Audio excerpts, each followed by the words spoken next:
Hello everyone, welcome to success with Rai academy. 23 जून 2021 के दैनिक जागरण के राष्ट्रीय संस्करण को आज के इस वीडियो में हम डिस्कस करेंगे। तो चलिए वीडियो को शुरू करते हैं। सबसे पहली हेडलाइन है, डेल्टा प्लस ने बढ़ाई चिंता। डेल्टा प्लस क्या है और ये नया वेरिएंट क्या है, इसके बारे में हम इस न्यूज़ में डिस्कस करेंगे। तो अभी तक जो नया कोरोना का वेरिएंट मिला है उसे डेल्टा नाम दिया गया था। अब जिस तरीके से उसने फिर अपना रूप बदला है, यानी अपने आप को और स्ट्रॉन्ग किया है, घातक किया है, तो उसको अब डेल्टा प्लस नाम दिया गया है। पहले जो डेल्टा वेरिएंट था उसको नाम दिया गया था B.1.617.2। अब जो डेल्टा प्लस आया है उसे नाम दिया गया है AY.01।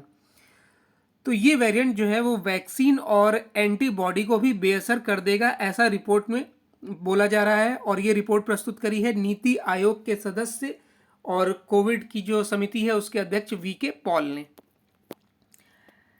न्यूज़ में ये बताया गया है कि कोरोना वायरस के डेल्टा प्लस वेरिएंट ने सरकार की चिंता बढ़ा दी है। फिलहाल इस वेरिएंट के मामले सिर्फ महाराष्ट्र, केरल और मध्य प्रदेश में मिले हैं, लेकिन स्पाइक प्रोटीन में म्यूटेशन के कारण इसके खतरनाक रूप धारण करने की आशंका जताई जा रही है।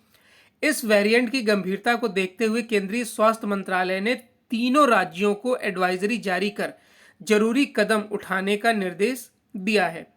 केंद्रीय स्वास्थ्य सचिव राजेश भूषण ने प्रेस वार्ता में डेल्टा प्लस को वेरिएंट ऑफ इंटरेस्ट बताते हुए कहा कि सरकार इस पर नज़र रखे हुए है। जुलाई में ये और बढ़ सकता है, परंतु देर शाम स्वास्थ्य मंत्रालय की प्रवक्ता मनीषा वर्मा ने साफ किया कि delta plus variant of concern यानी चिंताजनक वेरिएंट बन गया है, जिससे तेजी से संक्रमण फैलने का खतरा है।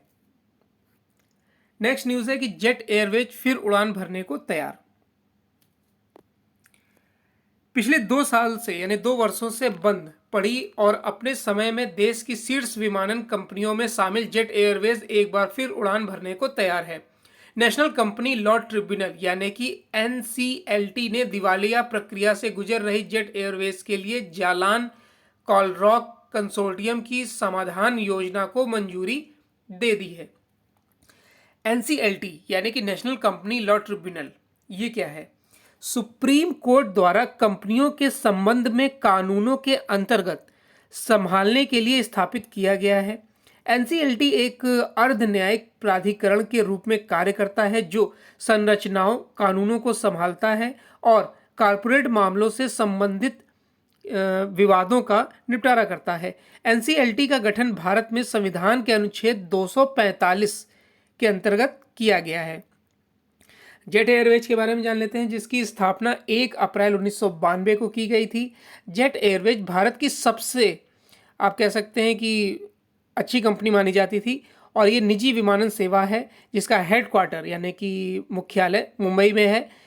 अगर विस्तार के आधार पर इसको वरीयता क्रम में रखा जाए तो एयर इंडिया के बाद इसका स्थान आता है और ये सबसे बड़ी विमानन सेवा है, परंतु हमेशा स्पाइस जेट तथा इंडिया गो जैसे प्रतिभागियों से ये आगे रहती है।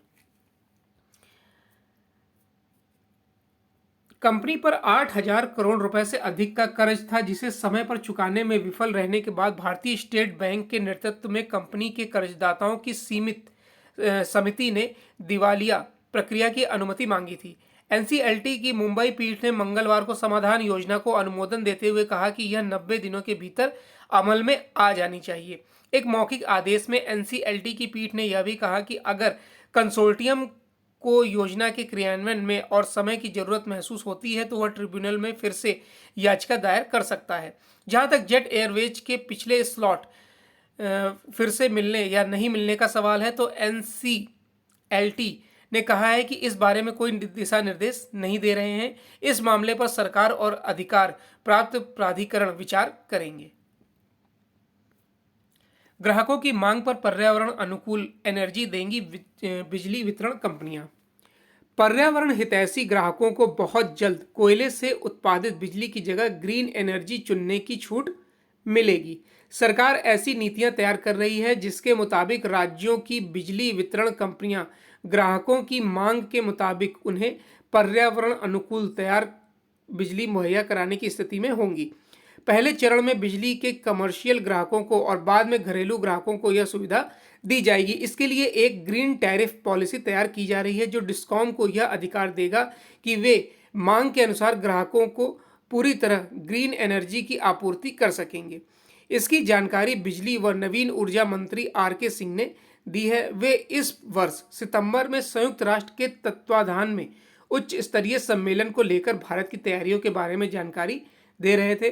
उन्होंने बताया कि पेरिस समझौते के तहत वर्ष 2030 तक कार्बन उत्सर्जन 2% घटाने को लेकर भारत कई तरह के कार्यक्रम शुरू कर रहा है। इस मामले में भारत की तैयारी दुनिया भर में सबसे आगे दिख रही है। देश में नवीन स्रोत से उत्पादित बिजली की मात्रा लगातार बढ़ रही है। दिसंबर 2022 तक देश में नवीन स्रोतों से 2.37 लाख मेगावाट बिजली बनने लगेगी और वर्ष 2030 तक देश की कुल बिजली उत्पादन क्षमता 8.21 लाख मेगावाट होगी, जिसमें 4.50 लाख मेगावाट सौर, पनबिजली, पवन व बायोगैस जैसी नवीन स्रोतों से हासिल होगी। नेक्स्ट है जून के अंत तक बैड बैंक संबंधी नियम आने की उम्मीद। वित्त मंत्रालय ने national assets reconstruction company limited यानी बैड बैंक की स्थापना को लेकर नियम कानून को अंतिम रूप देना शुरू कर दिया है। इस बारे में दिशा निर्देश इस महीने के अंत तक लागू कर दिए जाने की पूरी उम्मीद है। इस बैंक में कई सरकारी बैंकों की हिस्सेदारी होगी।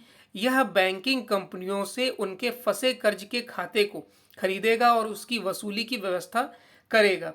इस तरह से वित्तीय संस्थानों को लंबे समय तक एनपीए का बोझ नहीं उठाना पड़ेगा। NARCL में केनरा बैंक की सबसे ज्यादा 12% के साथ प्रमोटर हिस्सेदारी होगी। इसमें सरकारी बैंकों की 51% और निजी बैंक कंपनियों की 49% हिस्सेदारी होगी। फ्लैश सेल पर रोक सरकार का मकसद नहीं। उपभोक्ता मामलों के मंत्रालय ने मंगलवार को स्पष्ट किया कि ई कॉमर्स प्लेटफॉर्म की कारोबारी गतिविधियों या फ्लैश सेल पर रोक लगाने का कोई इरादा नहीं है। मंत्रालय के अनुसार ई कॉमर्स प्लेटफॉर्म पर डिस्कॉम सेल जारी रहेगी। संशोधित मसौदे में सिर्फ यह प्राविधान शामिल किया गया है कि फ्लैश सेल की आड़ में ग्राहकों के साथ धोखाधड़ी नहीं हो सके। फर्जी कंपनियों पर रोक लगाने की भी इसका उद्देश्य है, लेकिन यह मसौदा अभी अंतिम नहीं है। मसौदे के प्रावधानों पर 6 जुलाई तक आम लोगों की प्रतिक्रिया मांगी गई है। सरकार ने उपभोक्ता संरक्षण अधिनियम के तहत ई कॉमर्स में गड़बड़ियों पर नियंत्रण पाने और उपभोक्ताओं की शिकायतों के निवारण के लिए नियमों में संशोधन का मसौदा जारी किया है। उसमें फ्लैश सेल और इस तरह की गतिविधियों पर नियंत्रण का प्रावधान है। इस मसौदे के प्रावधान पर सवाल उठने लगे हैं। ऐसे में सरकार ने स्पष्ट किया है कि प्रत्येक फ्लैश सेल की जांच नहीं कराई जाएगी। सिर्फ उन कंपनियों की जांच कराई जाएगी जिनके खिलाफ शिकायत प्राप्त होगी। वर्चुअल प्रेस वार्ता में उपभोक्ता मामले की अपर सचिव निधि खरे ने बताया कि प्रत्येक उत्पाद के आयात अथवा मैन्युफैक्चरिंग की पूरी जानकारी उपलब्ध करानी होगी। ई कॉमर्स कंपनियों को आयात के स्रोत की भी जानकारी देनी होगी। नेक्स्ट है एडिटोरियल पेज, जो कि पहला आर्टिकल लिखा गया है भारतीय जनता पार्टी के राष्ट्रीय अध्यक्ष जेपी नड्डा यानी कि जयप्रकाश नड्डा द्वारा, और ये लिखा गया है राष्ट्रवाद की विचारधारा के अग्रदूत। राष्ट्रवाद की विचारधारा देश की एकता और अखंडता के लिए प्रतिबद्धता तथा राजनीतिक विकल्प के बीजारोपण के लिए आजादी के बाद के इतिहास में अगर किसी एक राजनेता का स्मरण आता है तो वह है डॉक्टर श्यामा प्रसाद मुखर्जी। बेशक आज़ादी के बाद डॉक्टर मुखर्जी बहुत अधिक समय तक जीवित नहीं रहे, लेकिन छोटे कालखंड में ही वैचारिक राजनीति के लिए उन्होंने बड़े अधिष्ठान चिन्हित किए हैं। जम्मू कश्मीर की समस्या को पहचानने तथा उसके मूल निस्तारण के लिए पुरजोर आवाज़ उठाने वाले डॉक्टर मुखर्जी ही थे। बंगाल विभाजन की परिस्थिति के बीच भारत के हितों का पक्षधर बनकर अगर कोई खड़ा हुआ तो वह डॉक्टर मुखर्जी ही थे। आज़ादी के बाद सत्ता में आई कांग्रेस द्वारा देश पर थोपी जा रही अभारतीय तथा आयातित विचारधाराओं का तार्किक विरोध कर भारत भारतीय तथा भारतीयता के विचारों के अनुरूप राजनीतिक विकल्प देश को देने में अग्रणी डॉक्टर मुखर्जी ही थे। आज़ादी के बाद बनी नेहरू सरकार में डॉक्टर मुखर्जी को उद्योग एवं आपूर्ति मंत्री बनाया गया। वह सरकार का हिस्सा थे, किंतु उसी दौरान कांग्रेस सरकार द्वारा नेहरू लियाकत पैक्ट में हिंदू हितों की अनदेखी से क्षुब्ध होकर उन्होंने मंत्री पद से इस्तीफा दे दिया था। जम्मू कश्मीर में अनुच्छेद 370 परमिट सिस्टम को वह देश की एकता और अखंडता में बाधक मानते थे। इसके लिए संसद में उन्होंने कई बार आवाज उठाई। 26 जून 1952 को लोकसभा में जम्मू कश्मीर पर चर्चा में उन्होंने कहा कि एक लोकतांत्रिक संघीय राज्य में एक घटक इकाई के नागरिक के मौलिक अधिकार किसी अन्य इकाई के नागरिक से अलग कैसे हो सकते हैं। वह देश की एकता और अखंडता के प्रति कटिबद्ध थे। परमिट सिस्टम का विरोध करते हुए उन्होंने जम्मू कश्मीर में बिना परमिट आने का निर्णय किया। अगस्त 1952 में जम्मू की विशाल रैली में उन्होंने अपना संकल्प व्यक्त किया था कि या तो मैं आपको भारतीय संविधान प्राप्त करवाऊंगा या इस उद्देश्य की पूर्ति के लिए अपना जीवन बलिदान कर दूंगा। जम्मू में प्रवेश के साथ ही उन्हें हिरासत में ले लिया गया। देश भर में विरोध हुआ। गिरफ्तारी के 40 दिन बाद यानी कि 23 जून 1953 को श्रीनगर के राजकीय अस्पताल में रहस्यमयी तरीके से भारत माता के इस सपूत का निधन हो गया।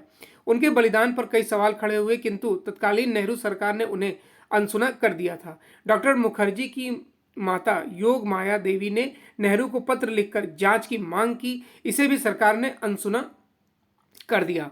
देश की एकता और अखंडता के लिए डॉक्टर मुखर्जी का सर्वोच्च बलिदान तब फलीभूत हुआ जब देश ने अनुच्छेद 370 को निर्मूल होते देखा।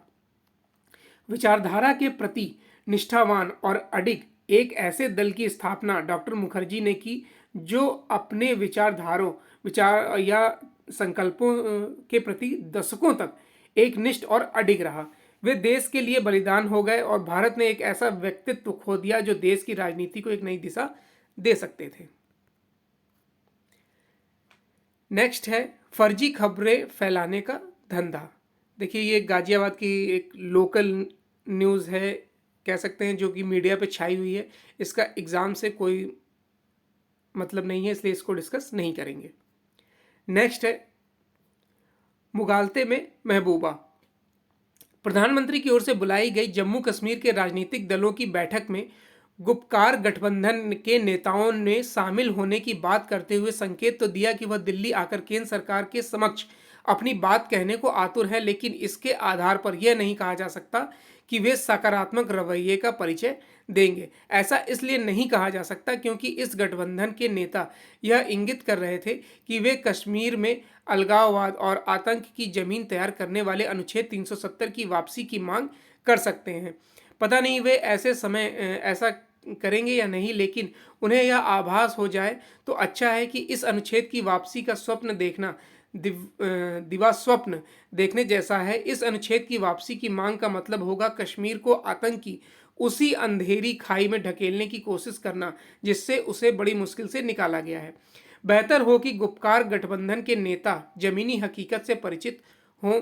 उन्हें दीवार पर लिखी इस इबारत को पढ़नी चाहिए कि जिन दलों को अनुच्छेद 370 हटाने पर आपत्ति थी वे भी उसकी वापसी की बात करने का साहस नहीं जुटा पा रहे हैं। तो ये आज का यानी 23 जून 2021 का दैनिक जागरण का राष्ट्रीय संस्करण था। आई होप आपको वीडियो अच्छा लगा होगा। अगर आपको वीडियो अच्छा लगा हो तो लाइक और शेयर कर दीजिएगा। वीडियो देखने के लिए धन्यवाद।